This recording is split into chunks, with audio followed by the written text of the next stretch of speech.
Existe verdade objetiva? Olá pessoal, eu sou o Matheus Assunção. No vídeo de hoje nós vamos falar sobre esse assunto de modo muito breve, muito sucinto, sobre a verdade. Desde já, peço que você dê uma olhada na descrição para que possa se inscrever no curso Introdução Geral à Filosofia. Lembro que as vagas são limitadas e que para o modo grupo são 20 vagas apenas e o modo individual é apenas 5. Vocês podem ter as informações todas aí na descrição, certo? O curso começa em janeiro. As aulas vão ficar todas gravadas. Então, esse assunto de modo muito sucinto, né, muito breve. Eu falo dele porque para algumas pessoas talvez sei que isso seja tão simples, né, algo tão evidente, mas para outras não. E é impressionante, porque realmente tem pessoas que acham que não existe verdade, que não existe verdade objetiva. Então, há uma confusão aí de ideias, realmente, muitos problemas, né, a se pontuar. Então, primeira coisa, né, a verdade, ela é objetiva? Sim, a verdade é objetiva. Do contrário, qual o sentido de fazer essa própria pergunta, né, se a verdade não é objetiva? Qual a verdade dessa resposta que eu vou dar? Ela tem valor? Se for não ou se for sim? Como é que fica isso? Esse é o primeiro ponto. É algo realmente bem simples de entender. E depois, né, a diferença entre verdade e erro. A verdade é a adequação do intelecto à coisa, né, a conformidade do juízo às coisas. Enquanto que, isso é uma lei lógica, né, enquanto que o erro ele é a não conformidade do juízo às coisas. Então vai ser uma ignorância, né, que se ignora. A pessoa afirma tal coisa acreditando, achando que aquilo é verdadeiro, mas verdadeiro não é. E aí pode ter erros de vários tipos, né? Erros lógicos, erros morais. Geralmente vai ter sempre o fundo de erro moral. Por exemplo, a fraqueza de vontade, a pessoa tem certa resistência, né? Ou mesmo má formação, ideias, ideosofias já começaram a aparecer ali para ela, ela se alimentava daquilo tanto que o pensamento dela ficou destruído, a inteligência ficou destruída, precisa ser remediada. É isso, por exemplo, que fez sobre isso com a inteligência grega. Então, é realmente algo muito complicado. Às vezes até, se a gente pegar, por exemplo, o caso dos jesuítas, quando vieram para o Brasil, chegou um ponto que muitos deles não conseguiam mais converter os adultos, né? Aqueles que já estavam velhos, e tiveram que fazer uma escolha, abdicar, né, de insistir mais com essas pessoas e focar no filho delas, né, no filho dos índios, para poder buscar justamente formar bem eles e trazer a civilização para eles. E quem sabe eles, dando exemplo em casa, os pais mudariam de algum modo. Mas realmente a inteligência deles já estava tão destruída que era um trabalho perdido. Então já deram aquela geração por perdida, começaram a focar nas pessoas mais novas, na esperança de que o bom exemplo convertesse os mais velhos. Então, realmente, para poder mostrar, né, aqui um exemplo simples, para poder mostrar como a destruição da inteligência pode afetar a orientação da nossa vida. Muitos dizem, por exemplo, não existe realidade, é tudo uma ficção, é um show de Truman, né? Então, se tudo é show de Truman, então aquela é a realidade, né? Se eu estou num sonho perpétuo, então isso é a realidade, né? Não faz sentido isso. É uma coisa tão básica, tão banal, né, que as pessoas não entendem, fico impressionado com isso. Então, existe a verdade.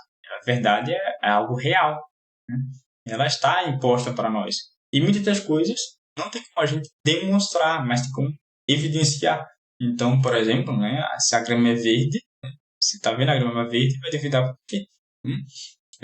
Tem um carro na sua frente e você, quando vai atravessar o sinal, você espera o sinal abrir para você atravessar, né? E o carro fica lá paradinho. Você não vai atravessar a rua feito doido, né? Porque você percebe que a realidade existe, o mundo real existe. Se você for contra ele, você vai ser destruído, né? Então não tem como. E aí eu tenho um ponto interessante, né? Um ponto muito importante, que a filosofia, o objetivo dela no fim das contas é essa objetividade, buscar cada vez mais aquilo que é mais próximo da evidência, porque a evidência é o critério de certeza. E isso nos dá a segurança de estar sempre real, né? A realidade.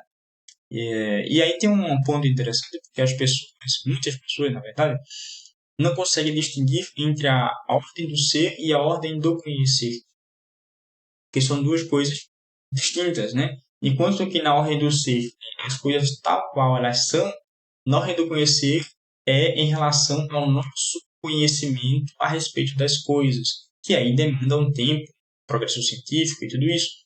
Mas isso não exclui o fato de que as coisas são o que elas são. Daí, por exemplo, né, as leis físicas, né, lei da inércia, sair do próprio mundo. As leis matemáticas, né, tudo isso sai do próprio mundo. Né, e a compreensão do homem, com o tempo, vai sendo aperfeiçoada, vai melhorando. E isso aí é diferente. Uma coisa é a ordem do ser, outra é a ordem do conhecer. A ordem do conhecer ela se conforma sempre à ordem do ser e depende dela. Então, dizer, por exemplo, que a verdade é subjetiva, que o tempo inteiro está tudo em progresso e que o conhecimento, no fim das contas, não importa, porque sempre vai vir outro para mudar e que, portanto, o conhecimento não tem valor nenhum. Isso é totalmente falso. Totalmente falso. Não faz o menor sentido. Né? Não faz o menor sentido. Se a gente fala isso para a lei da inércia, a gente morre com uma batida de trânsito. Né? Então, o problema disso tudo, né, de falar que a verdade é subjetiva, é que cria, é claro, a inteligência deficiente, né, corrompida, destruída, e também cria uma responsabilidade subjetiva, uma falsa noção de responsabilidade que leva a pessoa a legitimar atos realmente torpes, né? E, por vezes, também a verdade utilitária, que é o bel prazer da pessoa, daquele grupo específico de governantes, também leva a um ceticismo, e a pessoa começa a duvidar de tudo, inclusive de que ela própria existe. Neurose total. Cria problema psicológico, a pessoa fica doida. Por ignorar algo tão evidente, tão simples, né? A pessoa não quer se colocar na condição de que o mundo é maior que ela e que há coisas que são evidentes que ela não precisa fazer muito malabarismo para poder entender. Tem coisas que são tão simples que precisa de muito raciocínio, muitas lacunações para entender. Então, nada na vida, né, terá sentido se não existe a verdade. Né? Então, realmente é algo muito torpe viver numa ilusão. Um vídeo aqui muito curto sobre esse assunto. Né? Mande para aquela pessoa que você vê que tem problemas para poder entender esses assuntos e que é um subjetivista, para que ele pense um pouquinho e reflita nessas coisas, certo? Então, nos vemos no próximo vídeo. Lembro que o curso está aí na descrição, curso Introdução Geral à Filosofia. Se inscreva no curso para que você possa ter esses fundamentos e ter mais claras essas coisas, para que você não seja levado pela corrente do mundo que não pergunta o nome daquele que ela arrasta. Nos vemos no próximo vídeo. Tchau, tchau.